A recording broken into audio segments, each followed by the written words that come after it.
احنا عاوزين نعمل له بعض التحليل، لأنه خطاب أنا في ظني أنه خطاب خطير، بيمثل نقطة تحول فاصلة في هذا التدافع السياسي اللي بتموج به مصر في الآونة الأخيرة.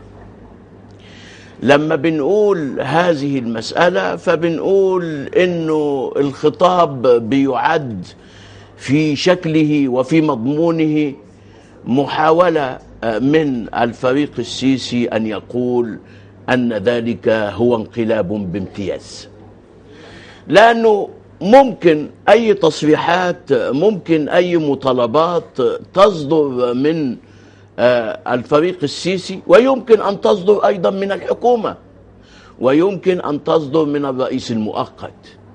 لأنها صدرت على لسان الفريق السيسي فده بيؤكد هو مين اللي بيحكم مصر، سواء بشكل مباشر أو بشكل غير مباشر. ثم بعد ذلك بتخرج كافة المؤسسات من بعد ذلك تحاول أن تبرر هنا أو توضح هناك أو تجعل لها موقف، لكن هو في النهاية لا يمكن إلا تفسير هذه المواقف إلا باعتبارها مواقف تابعة.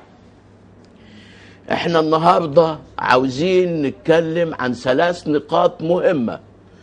أولها، هو ده تفويض ولا تقويض؟ أظن دي مسألة مهمة جدا، لأنه التفويض معروف في الإدارة ومعروف في السياسة، معروف في الولايات ومعروف في السلطات، ولازم نؤكد ان اللي بيفوض لازم يكون له حق التفويض، واللي بيطلب التفويض لابد وان يعطى هذا التفويض بالحدود والشروط الواجبة. الشيء العجيب انه من يفوض يجب ان يفوض من سلطة، وهذه السلطة التي تفوضه يكون ذلك من غير طلب. لكن للأسف الشديد احنا بنرى في هذا الخطاب طلب شديد الخطورة من وزير الدفاع بالنزول إلى الميادين لتفويضي، وهي هنا المسألة كلها لتفويضي. تفويضه مش عارف كشخص، تفويضه كحاكم، تفويضه كوزير دفاع، لأنه وزارة الدفاع ليس من أهدافها ولا يمكن إطلاقا من عملها إنه تاخد التفويضات علشان فيما يسمى بمواجهة العنف والإرهاب. المسألة بصراحة إنه هذا الطلب بيعبر عن شيء خطير جدا ومفصل في مستقبل مصر السياسي وفي التدافعات السياسية والتنافسية السياسية التي تعيشها مصر بحالة من الاستقطاب الشديد. هو عاوز يقول لنا ايه؟ عاوز يقول لنا انه في استقطاب في مصر. طب ما هي دي مسألة مفهومة. اذا كان هو يريد ان يقول ومنذ 30 يونيو انه هو عنده تابعين ينزلون من اجل الجيش بشكل من الاشكال، فهذا معروف. ايوه له تابعين، واحنا بنقول لا، او تابعيه معروفين، لهم تحالفات اجتماعيه ومصالح اجتماعيه، بدءا من الثوره المضاده ومؤسسات الدوله العميقه وتلك التحالفات التي تتعلق بالنظام السابق، بالاضافه الى وجهه من الشباب استطاعوا ان هم بشكل من الاشكال يسيطروا عليهم أو يفتنوهم عن موقفهم الذي يتعلق بوصل الثورة والموجة الثورية التي حدثت في 30 يونيو بالثورة الأم في 25 يناير.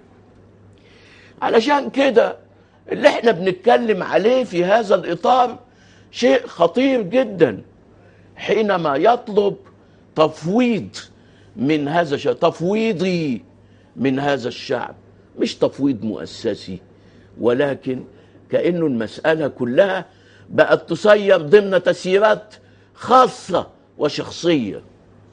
لا، المسألة أصعب مما نتصور وأخطر مما نتصور.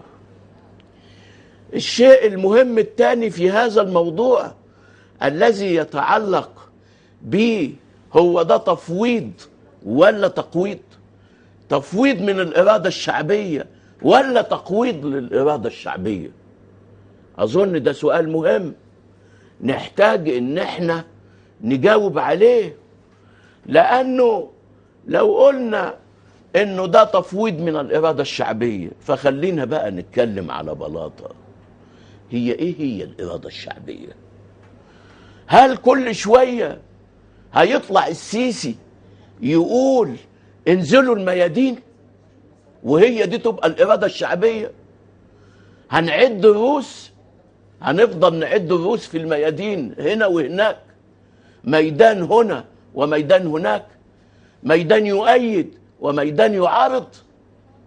دي مسألة خطيرة جدا، دي بدعة من الناحية السياسية، ده تهريج من ناحية الممارسة السياسية. مش ممكن إطلاقا كل شوية هنجيب الناس علشان يقولوا فوضوني في الحتة دي واعملوني في الحتة دي. المسألة دي لم تحدث في النظم الديمقراطية بهذا الشكل.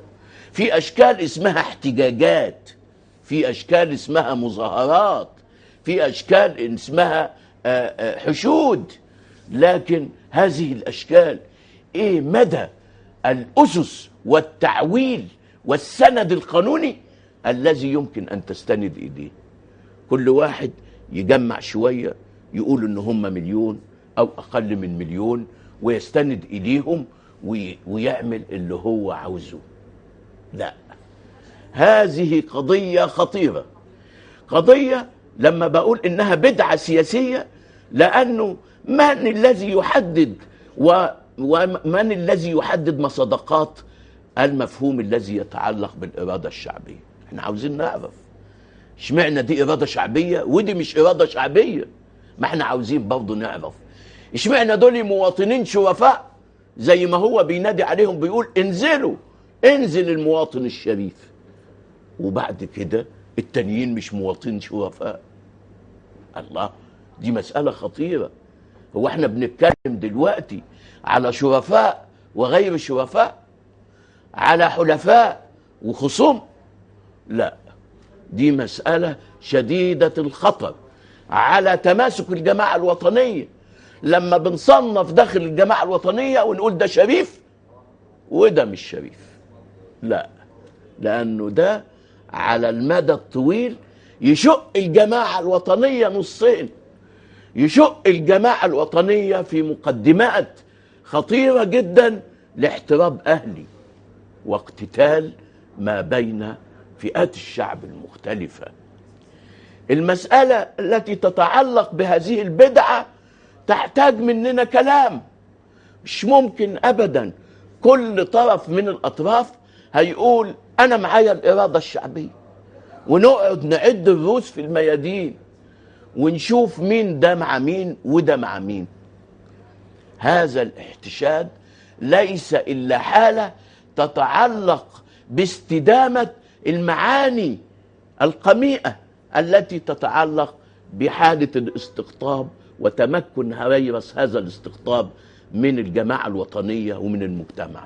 الاستقطاب نزل تحت، يمكن الاستقطاب كان في النخب، لكن بعد كده لقناه عمال ينزل تحت في الناس، ونزوله للناس خطر، لأنه ده استدعاء لكل المسائل التي تتعلق بهؤلاء، واستدعاء لكل الغرائز التي تؤدي إلى تصرفات يمكن أن تكون من الخطورة بمكان، تؤدي إلى تقسيم الوطن، تؤدي إلى تفتيت تماسك الجماعة الوطنية، تؤدي إلى انهيار اللحمة التي تتعلق بالمجتمع والدولة. أظن ده مسألة مهمة، ودي حجة أولى في هو ده تفويض ولا تقويض. لما نقول إنه تفويض، مش تفويض من الجماعة الوطنية، ده تقويض للجماعة الوطنية. وهو لما كان بيتكلم عن إنه كل اللي هو بيعمله ده محاولة للمخرج من مأزق الاستقطاب. لا، احنا بنزيد الاستقطاب استقطاب. اكتر من كده كان بيقول انه ده انقاذ للامن الوطني والامن القومي، انا بقول ان ده بيهدد امن الجماعة الوطنية واضربها في مقتل.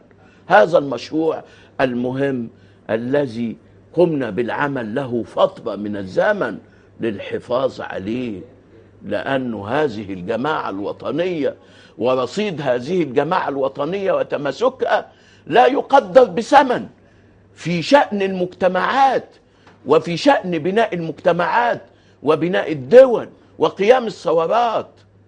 المجتمع ده مش لا يوم